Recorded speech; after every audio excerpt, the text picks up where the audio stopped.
If only Harry and Meghan could keep Frogmore Cottage, they'd visit more often. If only Sue Gray hadn't written the Partygate report, Boris Johnson would still be Prime Minister. If only Northern Ireland just did as it was told, Brexit would work. Life is full of if-onlys, and those who waste their time on them will never get anything done. If only Andrew Tate had more cuddles as a baby. If only Martin Lewis was Chancellor of the Exchequer. If only when Prince Andrew had a young woman thrown into his path he helped her up rather than helped himself. If only, PFFT. If only your parents had converted your bedroom to a gymnasium the moment you left home, you'd go back more often, would you? If only Sue Gray had declared her non-existent wish to work for someone who hadn't offered her a job yet, Boris would never have appointed an alleged sex pest to Deputy Chief Whip, would he?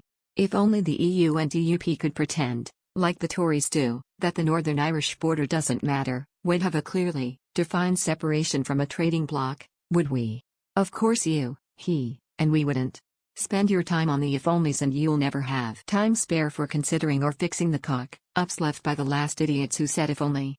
Harry and Meghan left the UK. They own a £20 million Californian mansion near her mother, and where their children are raised. Like it or not, they seem happy. She gets to wear big sunglasses every day and hang out with celebs, and he takes the dog to the beach followed by just the one pap, a Netflix crew, 2 podcast producers, and Oprah Winfrey's private jet. They are not coming back to the UK in the same way I am not going to be a size 10 again, and the sooner we all accept that fact, the happier everyone will be.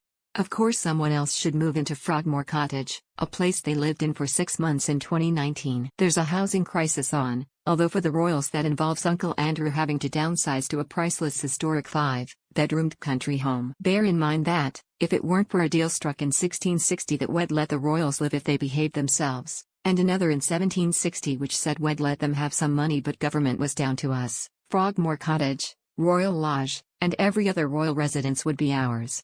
Harry and Meghan have no more right to their former abode, or to complain about who lives in it, than a council house tenant who moved to Spain 3 years ago and has left it empty ever since. If you want to be appalled, let it be at the fact that we let one family of benefit dependents hand empty houses down the generations, when 230,000 people are sleeping rough, living in cars, dossing in sheds, or stuck in BBs.